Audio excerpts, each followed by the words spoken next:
शीतल मेरे मामा की इकलौती बेटी थी और 200 एकड़ जमीन की मालकिन थी। मेरे पिताजी को इतनी बड़ी संपत्ति किसी पराये के हाथों में जाने देना मंजूर नहीं था। इसलिए उन्होंने मेरी और शीतल की शादी करवा दी। लेकिन मुझे वह पसंद नहीं थी, इसीलिए मैंने उसे कभी पत्नी के रूप में स्वीकार नहीं किया। शादी की पहली रात से ही मैं खुद पलंग पर सोता था और उसे नीचे जमीन पर सोने के लिए मजबूर करता था।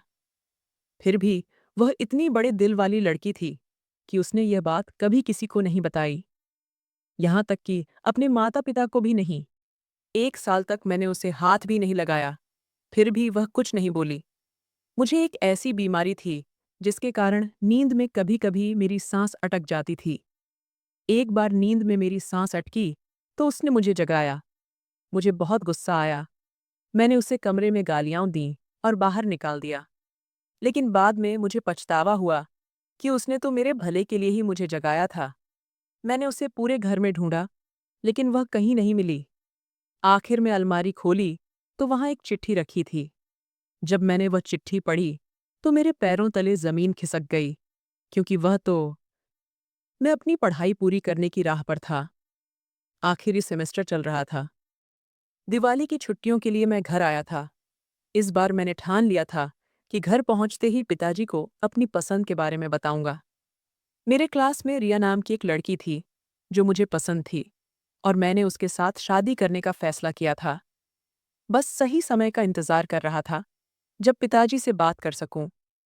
इस बार दिवाली पर गांव गया तो मन में पक्का इरादा था कि चाहे कुछ भी हो, पिताजी को अपनी पसंद के बारे में बता ही दूंगा। फिर माता पिता को रिया के घर मांगने के लिए भेजूंगा ताकि मेरा जीवन पूरा हो सके, ऐसा मुझे लग रहा था। घर पहुंचा तो पिताजी बोले, बेटा, जीप में बैठ, जरा तेरे मामा के खेत पर एक चक्कर मारे। मैं उनके साथ जीप में बैठ गया। कुछ देर बाद हम मामा के खेत पर पहुंचे। पिताजी बोले, देख, यह तेरे मामा की जमीन है जो उन्हें विरासत में मिली है। तेरे मामा का कहना है कि जमीन माँ की तरह ही और होती है, उसकी देखभाल करना हमारी जिम्मेदारी है। मैंने कहा, हाँ पिताजी, आप बिल्कुल सही कह रहे हैं। इस पर पिताजी ने मुझसे एक सवाल पूछा, विकास, क्या तुझे अच्छा लगेगा कि यह तेरे मामा की जमीन किसी पराये के हाथों में चली जाए? मैंने तुरंत कहा, पिताजी, आप ऐसी बातें क्यों करते हैं? ऐसा कभी नहीं होगा। मैं ऐसा कभी सोच भी नहीं सकता। इस जमीन की रक्षा करना हम सबकी जिम्मेदारी है। तब पिताजी बोले, विकास बेटा, शीतल तेरे मामा की बेटी है। मुझे अपनी बेटी से भी ज्यादा वह प्यारी है। वो 200 एकड़ खेत की इकलौती वारिस है। मेरा मानना है कि उसे हमारे घर में बहू के रूप में लाना चाहिए। मुझे उम्मीद है कि मेरी इस पसंद पर तुझे कोई ऐतराज नहीं होगा। पिताजी के मुंह से यह शब्द सुनकर मैं स्तब्ध रह गया। मैं चिंता में पड़ गया और सोचने लगा कि मेरे साथ यह क्या हो रहा है।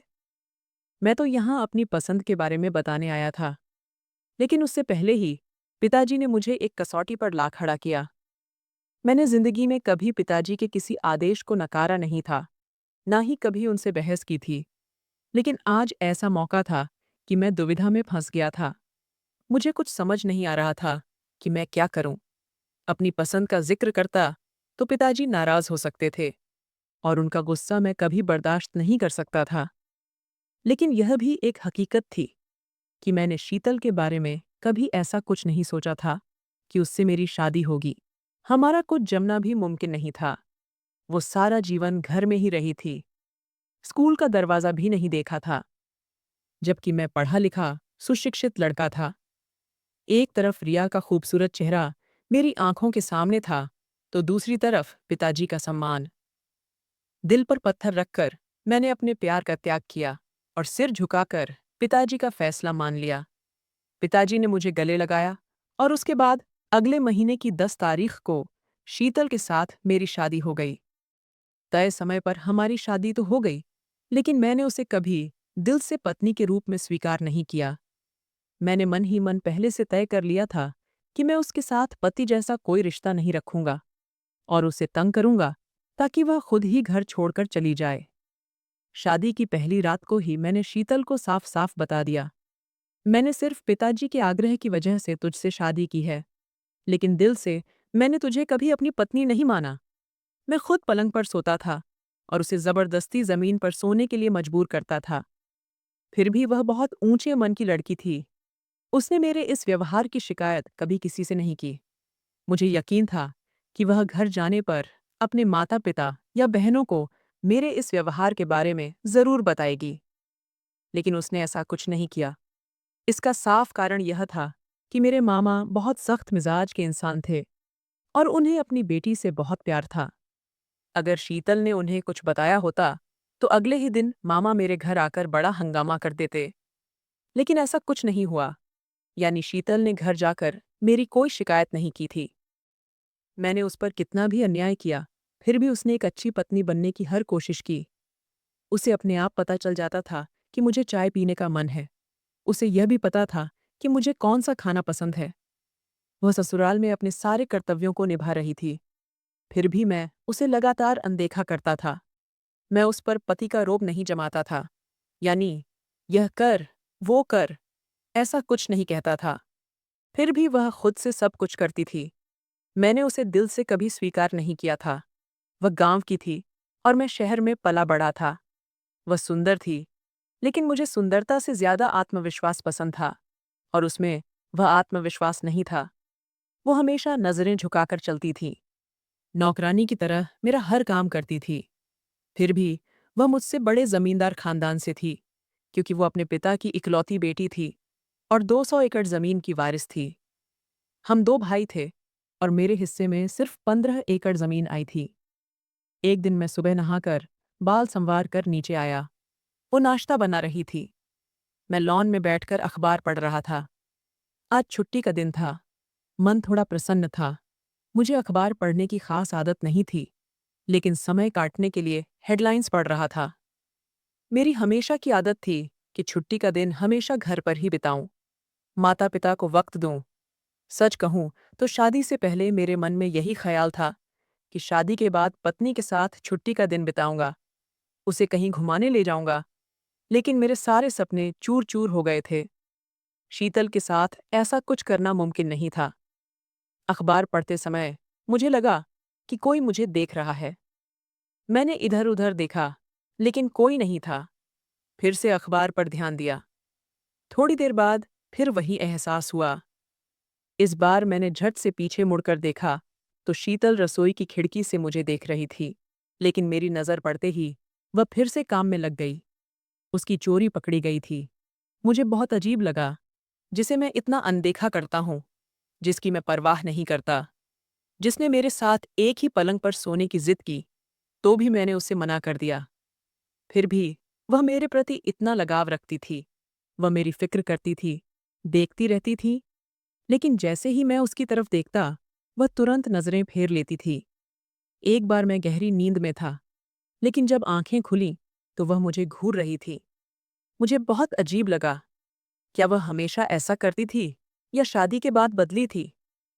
ये मुझे नहीं पता था। लेकिन एक बात मैंने जानी थी कि दिन-ब-दिन उसका व्यवहार बदल रहा था। कपड़ों के मामले में वह बहुत सजग हो गई थी। एक दिन वह मेरे लिए चाय लेकर आई। मैंने उसकी आंखों में देखा। वो कुछ कहने की कोशिश कर रही थी, लेकिन शब्द उसके मुंह से नहीं निकल रहे थे। मैंने पूछा, तुझे कुछ कहना है? वो तुरंत बोली, नहीं, कुछ नहीं।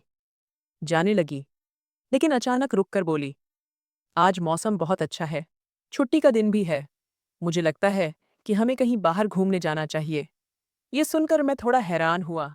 मैंने कहा, क्या बोली?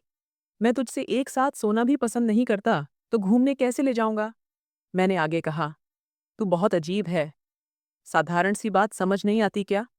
मैंने सिर्फ पिताजी की वजह से तुझसे शादी की है, वरना मेरा ऐसा कोई इरादा नहीं था। वो बोली, अब जब शादी कर ही ली है, तो उसे निभाने की कोशिश तो करो।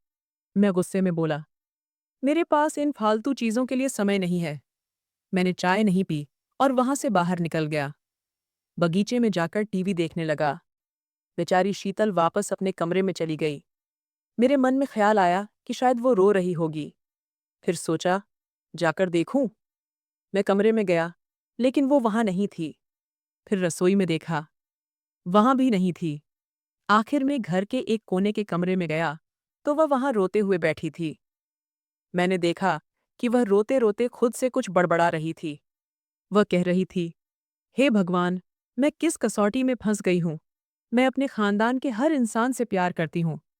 विकास भी हमारे खानदान का ही है। वो मेरा अपना खून लगता है।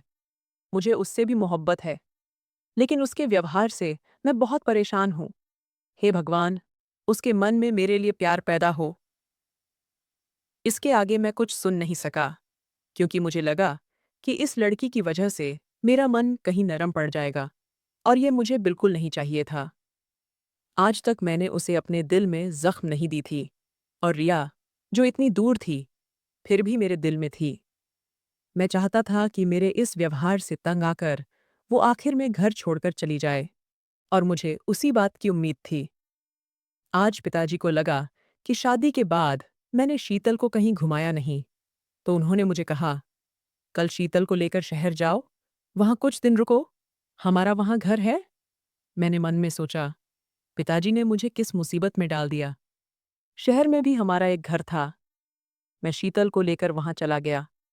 पिताजी ने हमें 2 दिन रुकने को कहा था, लेकिन वे 2 दिन मुझे बहुत भारी लग रहे थे। शहर पहुंचने के बाद मैंने मन में ठाना कि अब जब आ ही गया हूं, तो इस लड़की के साथ अपना व्यवहार थोड़ा अच्छा कर लूं। हमेशा खामोशी रखना ठीक नहीं है। ये अजीब लगता है कि एक औरत मेरे साथ है और मैं उससे बात भी नहीं करता। मैंने उससे रहने की जगह पर जाकर कहा, कपड़े बदल ले, हम होटल में खाना खाने जा रहे हैं। ये सुनते ही उसकी आंखों में चमक आ गई। पहली बार मैंने उसके चेहरे पर इतनी खुशी की झलक देखी थी। इसके बाद मेरे मन को भी एक तरह की शांति मिली, ऐसी शांति जो मुझे चाहिए थी, लेकिन उस अर्थ में नहीं कि शीतल मेरे साथ हो। मैं तो रिया के साथ अपनी जिंदगी बिताने का सपना देखता था। उसके नाम पर हर पल जीना चाहता था। रात को सड़क किनारे उसका हाथ पकड़कर चलना चाहता था। लेकिन शीतल वैसी नहीं थी। वह मुझे ऐसी लगती थी जैसे मेरी नौकरानी हो और मैं उसका मालिक। यह रिश्ता मुझे बिल्कुल पसंद नहीं था। मैं तो पति पत्नी के बीच के प्यार का दीवाना था। पति पत्नी को खुलकर बात करनी चाहिए, एक दूसरे को छेड़ना चाहिए, रूठना चाहिए, और फिर एक दूसरे को मनाना चाहिए। मुझे ऐसा लगता था। खैर, इसके बाद हम एक होटल में खाने गए। शीतल ने शहर के हिसाब से अच्छे कपड़े पहने थे। एक बार वह मेरे लिए शर्ट इस्त्री करते समय मेरा पसंदीदा शर्ट जला चुकी थी और तुरंत रोने लगी थी। सच कहूं तो वह आसानी से उस शर्ट को छिपा सकती थी, क्योंकि मेरे पास दर्जनों शर्ट थे और मुझे कुछ पता नहीं चलता। मैंने उससे रोने की वजह पूछी तो वह बोली, आपका शर्ट जल गया। मुझे सचमुच बहुत गुस्सा आया, लेकिन मैंने कहा, ठीक है, कोई बात नहीं। कभी कभी मुझे हैरानी होती थी कि शीतल ऐसी लड़की थी। यहाँ शहर में नई नई बहुएं अपने पति से कुछ न कुछ मांगती रहती थीं, लेकिन हमारी शादी को 1 साल होने को आया, फिर भी शीतल ने कभी कुछ नहीं मांगा। सुबह उठकर वह पूजा पाठ करती थी। इसके अलावा रामायण, ज्ञानेश्वरी जैसे ग्रंथ भी पढ़ती थी। यहाँ शहर में आने के बाद भी उसने जमीन पर एक चादर बिछाकर सोना शुरू कर दिया, क्योंकि उसे पता था कि मैं उसे अपने बिस्तर पर सोने नहीं दूंगा। एक रात मैं सो रहा था। सीधा सोने की वजह से मेरी सांस अटकने लगी। मेरे दोस्त कॉलेज के दिनों में भी इस बात के बारे में बताते थे। बचपन में माता पिता को भी पता था कि सीधा सोने से मेरी सांस अटकती है, लेकिन मैंने उसे कभी यह नहीं बताया था। उसे लगा कि मेरी सांस अटक रही है, इसलिए उसने मुझे नींद से जगाने की कोशिश की। उस सुबह का समय था। मैंने देखा कि वह अपने हाथों से मुझे जगा रही थी। मुझे बहुत गुस्सा आया। मैंने शीतल से कहा, तेरी हिम्मत कैसे हुई मुझे हाथ लगाने की? मैंने तुझे कहा था ना कि मेरे पास मत आना, मुझसे दूर रह। आज तूने मुझे हाथ लगाया। तुझे क्या समझती है खुद को? मैंने तुझे कितनी बार कहा है कि मैंने तुझे दिल से पत्नी नहीं माना, फिर भी तू बार बार मुझे परेशान क्यों करती है? वो कांपते हुए बोली, सचमुच आपकी सांस अटक रही थी और आपके चेहरे पर पसीना आ रहा था, इसीलिए मैंने आपको जगाया। मैं गुस्से में बोला, खबरदार, अगर अगली बार तूने मुझे हाथ लगाया तो। मैंने अपने बिस्तर से उठा, उसका हाथ पकड़ा, उसे कमरे के बाहर धकेल दिया और दरवाज़ा बंद करके फिर बिस्तर पर सो गया। लेकिन मेरी नींद पूरी नहीं हुई थी। जब मैंने फिर से आंखें खोली तो सुबह के 9 बज चुके थे। सुबह 5 बजे जो हुआ वह अचानक याद आया और मुझे बहुत बुरा लगा। मेरे मन में ख्याल आया कि मैंने उसके साथ बहुत बुरा बर्ताव किया। इसके बाद मैं नहाने बाथरूम में गया। नहाते समय बार बार यही सोच रहा था कि आज उससे माफ़ी मांग लूंगा, क्योंकि गलती मेरी ही थी। वो बेचारी मेरी फिक्र कर रही थी, मुझे नींद से जगाया और उल्टा मैंने उसका अपमान किया। 1 साल होने को आया, वह बेचारी ज़मीन पर सोती है, लेकिन उसने कभी किसी से इसकी शिकायत नहीं की। मुझे उसकी सारी अच्छी बातें एक-एक करके याद आने लगीं। मुझे एहसास होने लगा कि मैंने उस पर बहुत अन्याय किया। नहाकर जल्दी से बाहर निकला और उसे ढूंढने लगा, लेकिन वो कहीं नहीं दिखी। न रसोई में, न बाहर आंगन में, वो कहीं नहीं थी। मैं बहुत डर गया। ऐसा लगा जैसे किसी मछली को पानी से बाहर फेंक दिया हो। मैं भीतर से तड़पने लगा, क्योंकि शीतल की सारी अच्छी यादें मुझे बेचैन कर रही थीं, और अब वह दिख नहीं रही थी। इसीलिए मैं और भी बेचैन हो गया। मैं उससे माफ़ी मांगना चाहता था। मन में ख्याल आने लगा कि वो अचानक गायब हो गई। तो मैं इतना बेचैन क्यों हो रहा हूँ? मैंने तो खुद चाहा था कि वो घर छोड़कर चली जाए, और वो चली गई। मेरा काम तो पूरा हो गया था, फिर भी मैं इतना परेशान क्यों हो रहा था? मैं खुद से सवाल करने लगा। क्या मैं उससे प्यार करने लगा हूँ? नहीं, ऐसा कभी नहीं हो सकता। ऐसी लड़की से मैं क्या प्यार करूँगा, जिसे ठीक से बोलना भी नहीं आता? लेकिन भीतर से एक आवाज़ आई, मूर्ख, तू उससे प्यार करता है। उसके उस शांत और समर्पित स्वभाव ने तुझे भीतर से टुकड़े-टुकड़े करके तोड़ दिया है और तुझे पागल कर दिया है। फिर मेरे अहंकार ने कहा, ऐसा होना मुमकिन नहीं है। लेकिन एक के बाद एक उसकी सारी अच्छी यादें मेरी आंखों के सामने आने लगीं। कैसे वह जमीन पर चादर बिछाकर सोती थी, नींद में भी मेरी ओर देखती थी, रसोई की खिड़की से मुझे निहारती थी, और जैसे ही मैं उसे देखता, वह तुरंत चेहरा छिपा लेती थी। क्या इन सारी बातों की वजह से मैं उससे प्यार करने लगा था? अब मेरा अहंकार शांत हो गया था। मैं पागलों की तरह दौड़-दौड़ कर उसे ढूंढने लगा, लेकिन वह कहीं नहीं मिली। घर के बाहर सड़क पर देखा, वहां भी नहीं थी। मुझे पिताजी को क्या बताना है, इसकी चिंता हो रही थी, लेकिन उससे भी ज्यादा डर इस बात का था कि मैं उसे खो ना दूं। मेरे कारण वह किसी मुसीबत में ना पड़ जाए। ये चिंता मेरे मन को खोखला कर रही थी। मैं बाहर सड़क पर गया, वहां भी वह नहीं दिखी। फिर गाड़ी निकाली और शहर के हर कोने को छान मारा। बस स्टॉप पर भी गया, शायद वहां दिख जाए, लेकिन वह कहीं नहीं मिली। फिर सोचा, शायद वह किसी बस में बैठकर अपने गांव चली गई होगी। गांव में पता किया, लेकिन वहां भी उसका कोई अता पता नहीं था। मैं वापस घर आया और सोफे पर लेट गया। सिर से पांव तक पसीने से तरबतर हो गया था। शीतल की सारी अच्छी बातें याद आने लगीं। शादी की पहली रात से लेकर आज तक कैसे वह चुपचाप जमीन पर चादर बिछाकर सोती थी, रसोई की खिड़की से मुझे निहारती थी। सब कुछ याद आ रहा था और मैं रो रहा था। उसे छोड़कर मेरे लिए कोई और पत्नी अच्छी नहीं हो सकती थी। शीतल जैसा कोई मुझसे प्यार नहीं कर सकता। अब तो मैं उसे अपनी जान से भी ज्यादा मानता था, लेकिन बदकिस्मती से मैंने उसे खो दिया। वो कहाँ होगी? कहीं भगवान ना करे किसी संकट में फंस गई हो, या मेरे जुल्मों से तंग आकर उसने अपनी जिंदगी खत्म कर ली हो। क्या उसने कुएं में कूदकर जान दे दी होगी? ऐसे ख्याल मेरे मन में बार बार आने लगे और मुझे बेचैन करने लगे। मैंने अलमारी खोली तो वहां एक पत्र पड़ा था। उसे खोलकर देखा तो उसमें लिखा था, मैं विकास के योग्य नहीं हूं, लेकिन पत्नी के नाते उसकी देखभाल करना मेरा कर्तव्य है। विकास को नींद में सांस लेने में तकलीफ होती है, इसलिए मैं रात को सो नहीं पाती। बस यही डर रहता है कि कहीं भगवान न करे विकास की सांस रुक जाए तो मैं क्या करूंगी। मैं पूरी रात उसके पलंग के सामने बैठी रहती हूँ, ताकि उसकी देखभाल कर सकूं।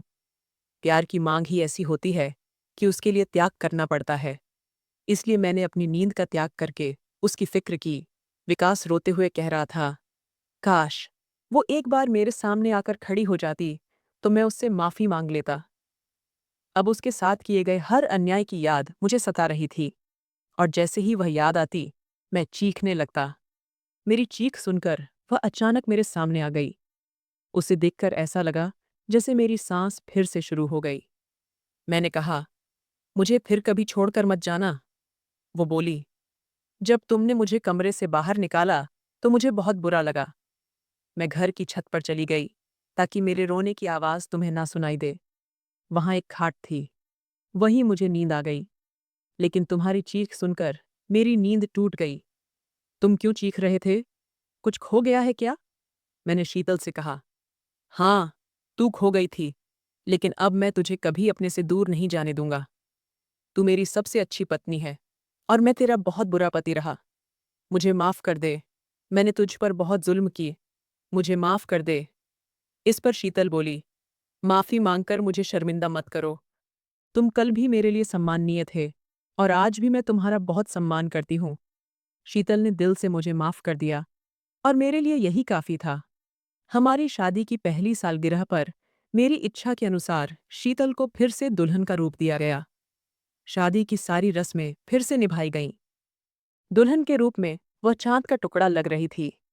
उस दिन मुझे उसकी सुंदरता का असली एहसास हुआ, लेकिन उसकी सबसे बड़ी खूबसूरती उसका व्यवहार और स्वभाव था।